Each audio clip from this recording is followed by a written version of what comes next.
Hello and welcome to another Premier League preview podcast. Normally, these are exclusive to Patreon and our wonderful Patreon members, but I did say we would release this for everybody today, given that it is a North London derby this weekend. It's a big game. Everyone's excited, and we didn't talk a great deal about it on the main pod today. So this preview podcast is free for everyone if you're listening to it on Patreon. Thank you very much. If you're listening to it on the main feed, you could sign up for our Patreon if you want, get exclusive content and support everything that we do. It's patreon.com/Arseblog. With that out of the way, delighted to welcome to the show to talk about this big game, Phil Costa. Hello, Phil. Hey, Andrew, thanks for having me. I feel like with that intro, we just sort of teased our ankles a bit for the Patreon, just lifted the skirt up slightly. So, hey, why not? Why not? Drawn. If it does sound a little bit different, I am in London right now. I'm in a sort of hotel room in London, so I'm not in my usual office setup. It's a bit echoey. There seems to be some kind of kids daycare center out the back of where this is, so there's loads of screaming kids, which I don't know if you're going to pick up on the microphone, but hopefully that's not the case. Before we move on and talk about the game and the various permutations and the bits and pieces that we're going to all think about as we go into this one tomorrow, I suppose you should talk a little bit about Emile Smith Rowe and the announcement yesterday that he's had surgery on an ongoing groin problem. Mikel Arteta spoke about it today, said they tried to do all kinds of things to avoid surgery, but ultimately that's the decision that they've come to. It is a blow, Phil, obviously, because October, we've got 9 games and there's another 4 games in the first couple of weeks of November before we break for the World Cup. So it would be better, obviously, if he was around. But there's still a lot of football to play after the World Cup when we come back. And I guess the sensible thing is to use this period of 10 to 12 weeks to make sure we get him fully fit. I mean, yeah, I think that's what it is. I think it's a big shame for Arsenal and for him personally, because after I'm not sure it was a breakthrough season, but he was one of our most productive players, one of our better players, particularly in the first half of last season. So he couldn't really build on that at all. But for me, I think if you kind of feel like you can put this issue to bed with the surgery and maybe think, look, the World Cup's here. It's not a busy schedule as it would have been in other seasons. So maybe they're just going to try and get it done, get it off the list, and we'll try and get him back in his best shape as possible. But yeah, for me, he hasn't looked right for a while. I think Clive made the point on the Arsenal Vision podcast this week about seeing how players run and how they move, like in their sort of mechanics. And he was speaking about Aaron Ramsey, Thomas Partey, and I think Smith Rowe was the same. He just kind of lacked that burst, lacked that little bit of energy and where he's so quick over the first 5 yards. And for a while, I never saw him comfortable. I don't know if you noticed that, but I think it was just, something that he needed to do in terms of the long term. And hopefully this can be the end of it and we'll nurse him back to full fitness as soon as possible.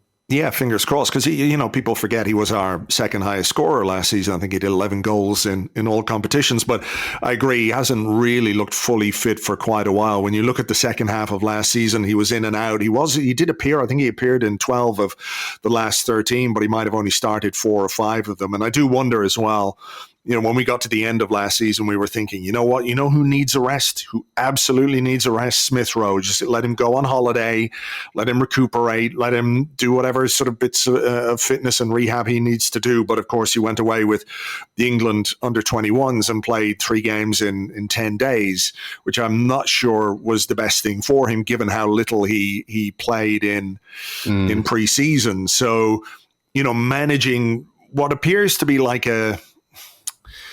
it's a sort of an issue that's run through his career, if you like, because he went on loan to RB Leipzig, and I think he played just a couple of minutes because he had hip/groin injuries and the various bits and pieces that he's had. It does seem like maybe they are all connected to this one major issue, major in inverted commas, but sort of the persistent issue, if you like. Yeah, I mean, it was initially reported as sort of growth-related problems, wasn't it? I mean, it happens to a lot of people. I'm sure, certainly with me, I had really bad growing pains because I had quite a quick growth spurt. And in my knees, it was, waking up a lot of mornings in a lot of pain. So I guess whether it's your knees, your groins, your ankles, we have to consider that these are young men who are still growing, who are still filling into their bodies at, the elite level. So they need to be managed as carefully as possible. And like you said, if there wasn't a way to get him through this through, rehabilitation and stretching or yoga or Pilates or whatever they tried, I think this is just the best thing for him long term, even though the short-term consequences for both him and us as a side look a bit shaky before the World Cup, because you look at the depth charts, you look at the fixtures coming up, and you're a bit like, maybe we might be a little bit exposed here. And you could see that we did try to go for a winger in the summer, even if it was a bit tentative with Pedro Neto and others being mentioned. But let's see. It's a chance for potentially some others, Marquinhos, Reece Nelson, to come back into the side. So we just have to hope that they can fill us in and help us out until he comes back.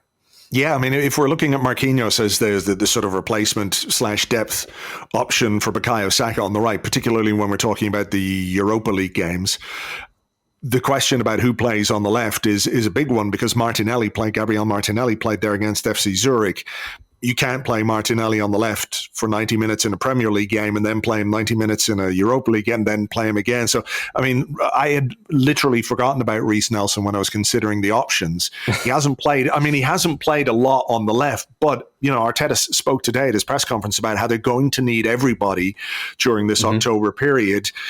Like, if you are going into, you've got a North London derby tomorrow, the following weekend you're playing Liverpool, you probably want to make as many changes as possible when you're facing Bodo Glimt in midweek.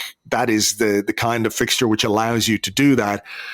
Surely Reece Nelson has to come into the equation. I don't think he's got a long-term future at Arsenal, but I do think that in this very short term anyway, it is an opportunity for him to play, put himself in the shop window a bit, and also a chance for Mikel Arteta to rest Gabriel Martinelli, because he's going to need it. Definitely. And it's interesting because Reece Nelson actually started the second game, I think, at home against Chelsea, the one that we lost when Bernd Leno made that mistake at the end and Jorginho scored, even though he should have been sent off. Not that I'm salty about it still or anything, but he actually featured quite a bit early on under Mikel Arteta. So maybe, look, I agree with you. I don't see a long-term future for him here unless we've got some Eddie Nketiah like resurgence, in the next few months. But in terms of having a capable body who's, we know he can play at that level, and just to come in and fill in Europe to give others a rest, I think he's more than capable. Can play on the left, can play on the right. It's a good chance for Marquinhos as well. So, look, I mean, they're in the squad for a reason. They're there to be used and to be selected. So, it's not ideal, but this is a situation we find ourselves in. So let's just see how we go. Yeah, exactly. It's something that every club has to deal with. And, when you boil it right down, I know he's missed a couple of weeks, but we're going to miss Smith Rowe for 6 weeks.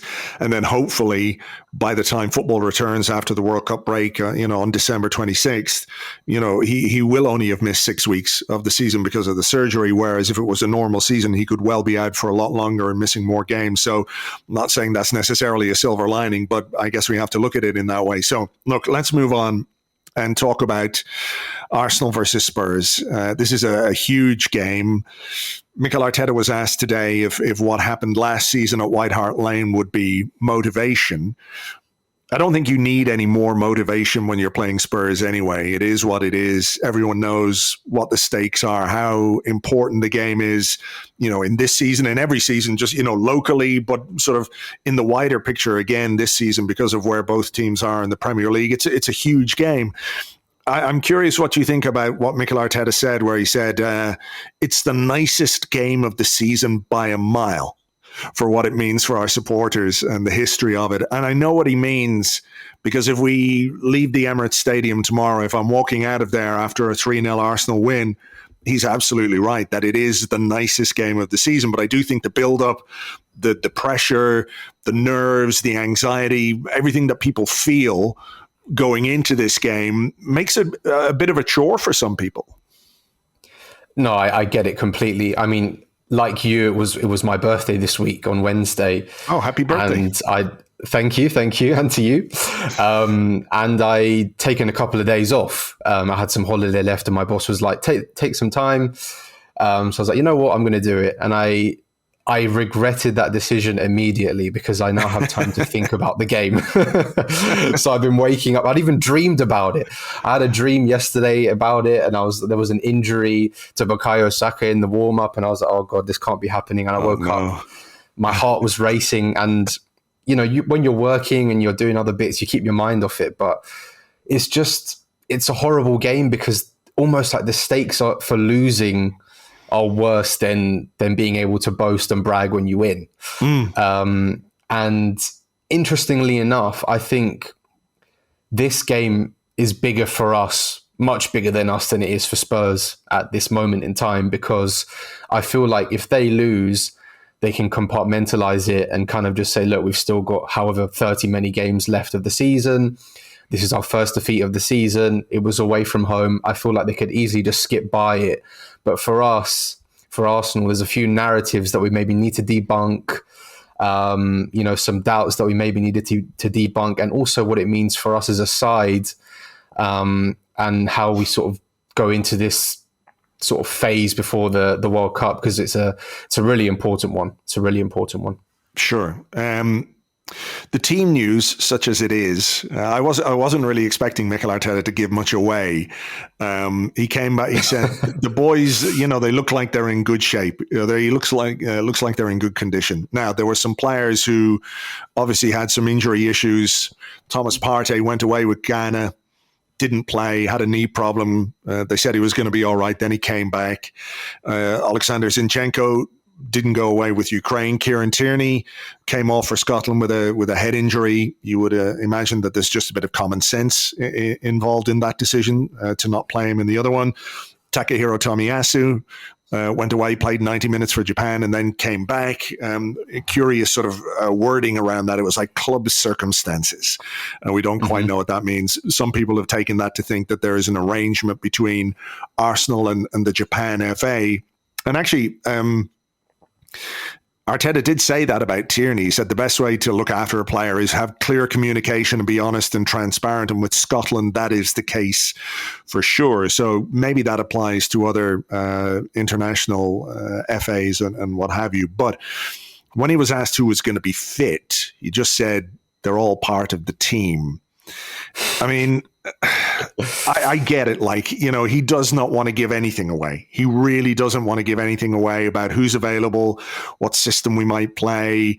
Even though I think, ultimately that kind of information doesn't really have a huge impact. I don't think Tottenham will be looking too hard at who we've got and who we don't have, just because of the kind of game it is and the way that they play anyway. But, I mean, you have to hope, let's say, that Thomas Partey is fit. You have to hope that Zinchenko and Tierney are fit. It gives him a decision to make in those areas. But maybe he's just being a little bit coy ahead of this one, and we should take that as perhaps a bit of a positive. That's how I took it initially. But you never know. I think if players were out, I think he maybe would have been minded to say. But especially with Tomiyasu, especially with Tierney, I feel like those were just like conversations with the respective national teams saying, look, they haven't had the greatest fitness record in recent months. Just give us a chance to work with them. We've got a big game on Saturday. I thought, did you see that compilation of Tomiyasu, by the way, playing against the USA? No, I didn't. Unbelievable. Oh, I did see him make an amazing goal line clearance. Yes. Yeah. He was playing left centre back. That's where he plays for them. Yeah. His like left foot was just unbelievable. He was like breaking the lines with his left foot. Anyway, is he an option? Maybe we can talk about it after. But yeah, I think those two were more of like sensible conversations to be had. Whereas there's been a bit of mystery over Partey and Zinchenko. I mean, Zinchenko, we haven't heard anything since the start of the international break, and there's been nothing on Instagram. There's been like no, working hard on training or any of that stuff. So I don't know if they've been told to do that or if that's there's still some uncertainty around them. But I'm hopeful. I think with Partey, they were playing Nicaragua in the second game, and I hope there was just, look, guys, this is we need him. We need him on Saturday. You don't need him against Nicaragua. And I think I'm quietly optimistic with Zinchenko, but if we need to play Tierney, it's not the end of the world. So, but it is funny. I feel like Mikel Arteta wasn't always like this with the team news, but in the last kind of 6 to 9 months or so, he's just been kind of so mysterious and stoic about who's fit and who's not. So it's funny. At the end of the day, it's a bit of something to watch out for in the press conference. I'm looking at the training pictures, the latest training pictures, and I see Martin Odegaard, I see Fabio Vieira, I see William Saliba, I see Marquinhos, I see Eddie Nketiah, I see Bukayo Saka, Granit Xhaka's in there, Gabriel Jesus is in there. I don't see any of the players who are sort of on the list, if you like, of guys who might be injured. So I don't see Tierney, I don't see Zinchenko, I don't see Partey, I don't see Tomiyasu, but I'm almost certain that is entirely deliberate. That before Stuart or David uploaded the pictures to where they upload them, are those guys in there? No. Okay, make sure that those guys. We keep Tottenham on tenterhooks going into this, but just put those in the recycling bin. Yeah, exactly. One man, I look. I don't want to put too much on one young man's shoulders, but William Saliba has been absolutely fantastic this season. He's been calm and cool and composed and assured and has defended really well. I think maybe his most difficult game was Manchester United. It's fair to say, as much as it pains me to do so, that the forward line he's going to face on Saturday, tomorrow, is a much tougher proposition than any forward line he has faced so far in his Arsenal career. I'm not saying this is a make or break day for William Saliba by any stretch of the imagination. Defending isn't down to one person. It's a collective thing. How we play the game, and we'll talk about that now in a moment, is an interesting thing to consider. But it is a test for him, isn't it? This is going to be a game where he is properly Premier League tested, if that makes sense. Totally. And actually, he's coming off the back of a little difficult fixture with France. I don't think it was his best game, but it was kind of a very young, rotated side, so I don't think it was too big a deal. But in general, I think he's been so impressive, quite colossal actually in most of the games. I think of Crystal Palace, I think of Brentford. Just the kind of the calm and composure, as you mentioned before, has been a real bonus to our backline. But importantly, I go back to as much as we don't want to do it, go back to the game that we lost towards the end of last season. And the back line of Cedric, Rob Holding, Tomiyasu was at left back, and Gabriel, was it Gabriel on like half a hamstring? Yeah. We were down to the bare bones in that game. And let's be honest, if you want defenders who can equip themselves in space, Rob Holding and Cedric down that side with Heung-min Son is not the partnership you want there. But with Ben White and Saliba, I'm a lot more confident in their abilities to A, run backwards, and B, handle themselves a bit physically against, like you said, two of the best, or even three of the best if Richarlison plays, or I think Kulusevski's an injury doubt, but I think Kane, Richarlison and Son would be a front line for any defence to struggle with. So look, undoubtedly it's a big test. I think you mentioned the Man United game there, and I think that was largely down to game state, particularly with how stretched things got in the second half. But there were a couple of moments when Rashford, and I think it was Elanga, managed to get back in behind him.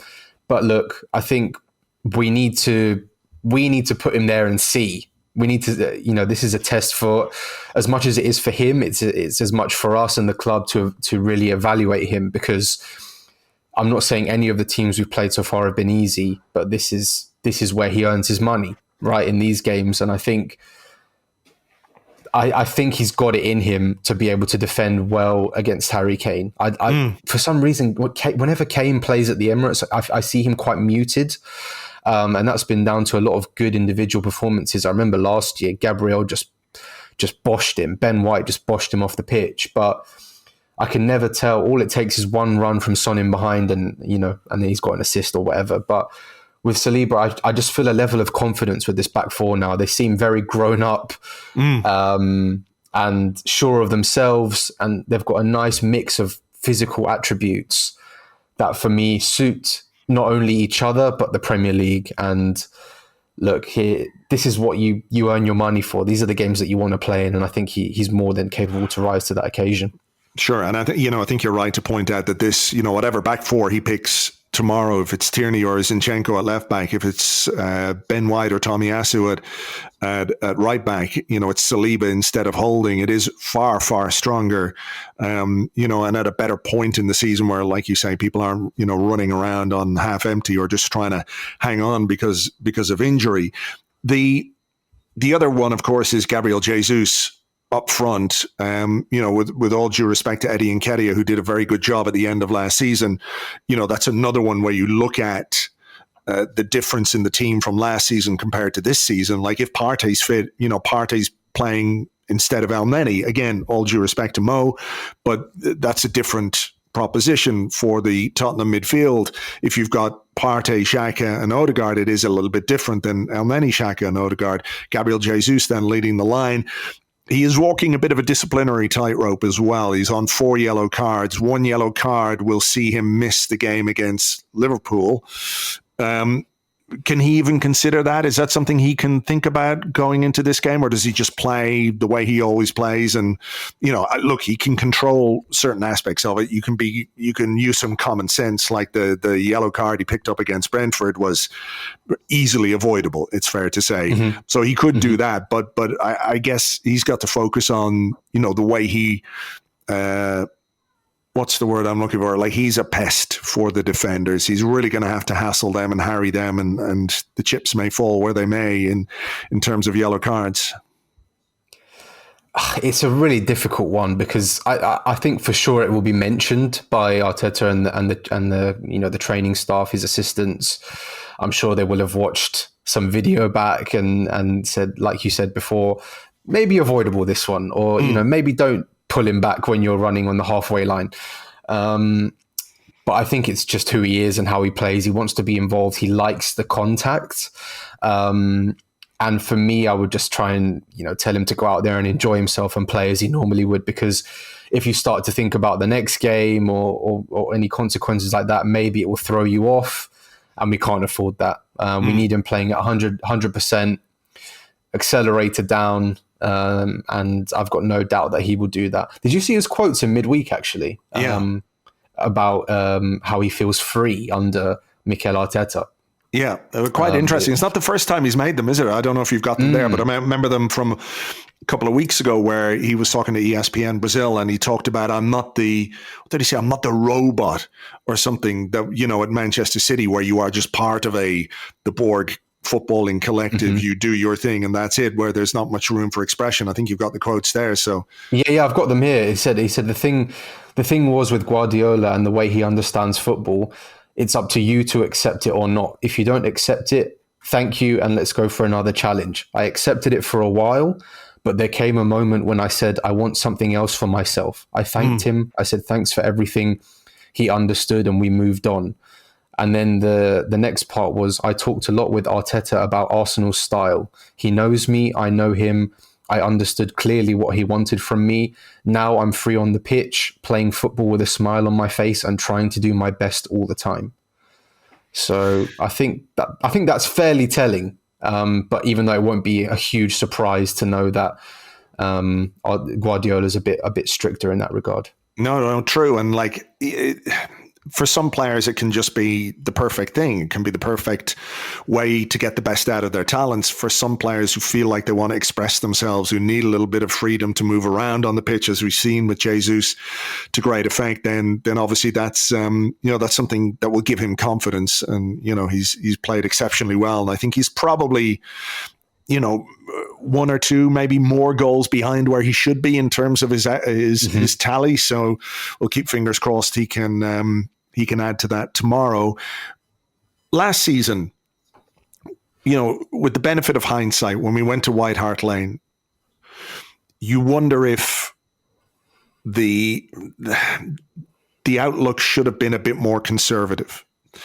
Ahead of the game, Mikel Arteta was talking about we're going to play our game, which is great, But when you're playing your game, as you say, with a right back and a right centre back pairing, which isn't your first choice by any means, you're playing your right back at left back, you're without Thomas Partey, etc., you're missing some fundamental pieces which allow you to play the way you play to the best effect. I look at this lineup that, we could potentially put out tomorrow, and I think, well, we're at home. We've got the players. We've got the confidence. We're sitting top of the table. The crowd will be up for it. You've got to go for it. You've got to play as much as possible in the way that you are training to play every single day, right? That's how you do it. This is what you're spending all those hard yards on the training ground for, all those hours on the training ground. But the other side of that, of course, is that that's kind of what they want you to do. I mean, I remember having this conversation, I can't remember if it was you or with somebody else on the podcast, when Jose Mourinho was in charge of Tottenham. Like, this is what they want you to do. They want you to play, they want you to have the ball, and they're going to try and kill you in transition and kill you on the break. How do you find the balance then? When the onus is on you as the home side, and when the crowd is behind you, and when, the players are full of confidence and playing well, how do you temper the desire to be as progressive as possible when the opposition are lethal or can be lethal when they attack you when the ball breaks down? It's difficult, isn't it? Yeah. I think last year we got caught in the headlines a little bit, because if we won that game, we would have secured top four. And I think there was a real kind of desire to put the Arsenal flag down on that pitch and say, look, there's a change happening here. And very quickly we learned that wasn't the case. But you're right. I think last year was slightly mismanaged. But this year, you're right. You're completely right. The onus is on Arsenal. We're the home team. We're the ones, well, in air quote, unquote form. We're playing good football. We're playing well. We seemingly have a clean-ish bill of health, and I think the crowd is going to be absolutely bouncing on Saturday. But you're right. Anybody who knows Antonio Conte, who's watched his sides before, the fact that he likes to break with 2 or 3 excellent forwards is hardly a surprise to anybody. I mean, if you look at any side he's been successful in, the team he won the Chelsea team he won the title with was basically just the same move every week. Fabregas clipping the ball over to Diego Costa with some Eden Hazard sprinkled in between. They won the league that year. Inter Milan, eight people behind the ball, knock it up into the channel to Romelu Lukaku or Lautaro Martinez, let them score. I think they scored like 37 goals between them that season. They won the league. Two players again. And now you see them, they have the back three, they have the wing backs, they have Højbjerg, it's probably going to be Bentancur in midfield, but they're there just to keep things tight, be physical, be strong, keep that central area packed.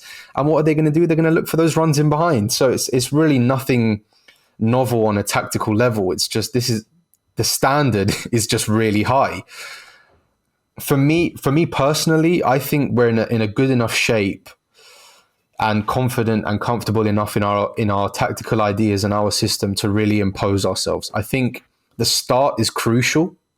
I think we need to start well. We can't afford them time to settle into their shape and settle on the ball. And I don't think we will do that, because I think we've started well generally in most games this season. And especially in a game like that, when the adrenaline's pumping, the crowd's up for it early on, it's kind of the perfect recipe to really get onto them. But as we mentioned, all it takes is just Kane getting his head up for 1 second, slotting the ball through, and Son's through. So I understand the need for balance and maybe just holding that thought in the back of your mind. But I think over the years, I can think of so many top performances against top sides, even stretching back to Arsene Wenger when we had the sort of Cazorla, Coquelin pivot, of us just going really hard, really fast early on and killing the game as early as possible. Even last year, we scored 3 goals in half an hour. I mean, I know it's very different. The circumstances are different. But for me, I think if you focus too much on the opposition, you can lose yourself slightly. And I think it's a good opportunity to really relish having that responsibility and onus on you to really put down a marker and say, we lost against United, but that was just a fluke on the day. This is a good team we're playing, and this is going to be a good performance to beat them. I hope. That's what I'm hoping for. Yeah, well, I hope so too. I think the thing is, we can talk about this, and I'm sure that this exact conversation has been played out at London Colney between Mikel Arteta and his staff and the players, and there won't be any lack of awareness about how Tottenham want to play, about what they're good at, and how they hurt you. So it's about being able to recognize the danger as quickly as possible. That when you do have the opportunity to go forward, maybe it doesn't have to be 100%. It can be like 85%, if that makes sense, where you do have somebody who's recognizing the fact that, look, this is a promising move. If this breaks down, though, we could be in trouble if they transition. So I'm just going to, hold my position here, whether that's Thomas Partey, whether that's Granit Xhaka not making a lung-busting run into the box to get on the end of a cross, whatever it might be. I do think that's going to play into it. Final thing, you mentioned the crowd, you mentioned the support. This is going to be my first home game of the season. Really looking forward to it. Everybody has been speaking about what the atmosphere is like. The crowd is the 12th man is perhaps a little bit of a cliche, but at the same time, we've seen something develop and something happen at the Emirates between the home fans and between the team, and it's symbiotic in a way that, if the team are performing, the crowd are behind them. And even, go to the last game of last season where we went and played Everton. It was really disappointing because of what happened before, but the crowd were still there and still right behind the team. So there's a part to play for the 60,000 who are going to be in there tomorrow. Absolutely, and I'm very jealous that you're going to be there because it's been a while since I've been to a derby, and I've got no doubt that it's going to be completely loud, hostile. It's going to be rocking, and those are the games not only for us but for the players as well. That this is why you play the game. This is why you follow the game, to be there in that moment. And I think Arteta's done a really good job of managing to not only mend that relationship, but maintain it and even elevate it. And I think there's just a great deal of trust within everybody. The fans trust the players. They trust Arteta. They trust Edu and Mertesacker behind the scenes, and Vinay and all those guys. And I think you're just seeing that shine through. I think just to touch tactically quickly, I think that whether Thomas Partey plays is going to be really important because he just adds an added layer of structure and stability to that midfield that I don't feel like we've cracked with Sambi yet. And if Sambi is to be played, then it alters the role of Granit Xhaka because he's going to have to be a bit more conscious of what he's doing in the opposite side.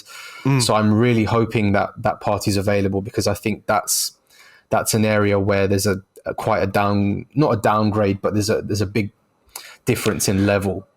Sure. Because even I think if El Neni was fit and Thomas Partey wasn't available, he'd chuck in El Neni tomorrow, I'm sure. No, I agree. I think just because he knows where to stand. He's reliable on the ball.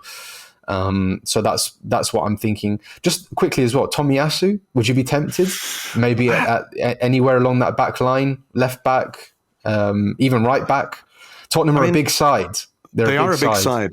They are a big side. I would be tempted. This is the great thing about this season, where if he decided tomorrow to play Tomiyasu and not Ben White, I'd be like, okay, that's good. I love Ben White. I think he's been fantastic this season, and I actually don't see him losing his place tomorrow. But if he went with Tomiyasu, I'd be, okay, that seems fair.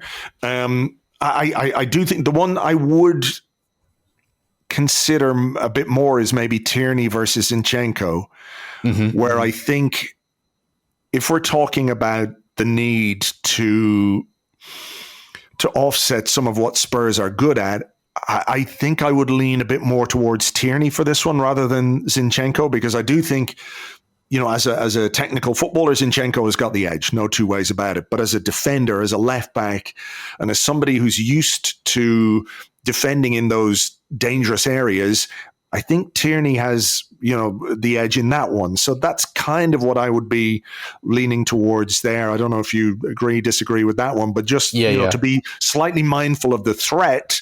I think Tierney versus Zinchenko is where I would go. And if you've got Zinchenko as an option off the bench, then it does give you a great way of changing things.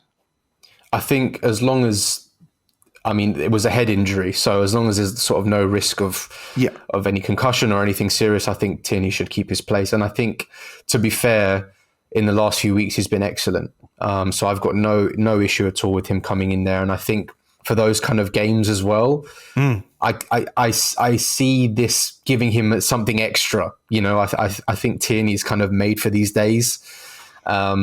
And for me, he keeps his place, no doubt. I've got a little suspicion about Tomiyasu as well, maybe coming in at right back, but we'll see. I think, like you said, we've got two great options there. So it was just interesting because I think Tottenham often like to cross. They like to be direct. Big team, Dyer at the back, Romero, Sanchez. They've got some really tall players, particularly from set pieces. So it was just, I think Tommy coming in would be maybe not the worst decision in the world. But let's see. We'll see. Yeah, the big reveal will be about 11:30 tomorrow when Mikel Arteta releases the team and we find out who's injured and who's not injured and who's available and who's not. We'll keep fingers crossed. It's going to be an exciting day. Phil, as always, thank you very much. Thank you. Enjoy the day. Let's bring home the 3 points back to Dublin. Yeah, let's do that. Well, I'll leave the 3 points here in London, but I'll bring myself back to Dublin. You can bring the metaphorical 3 points with you. Exactly. All right. To you guys here, thank you very much indeed for listening. For our Patreon members, thank you. As always, we'll have more for you during the week next week. We will have an Arsecast extra for you on Sunday evening. James and I will be recording Sunday evening. So let's keep fingers crossed for the right results, that the good guys win out in the North London derby tomorrow, and we will catch you on the next one.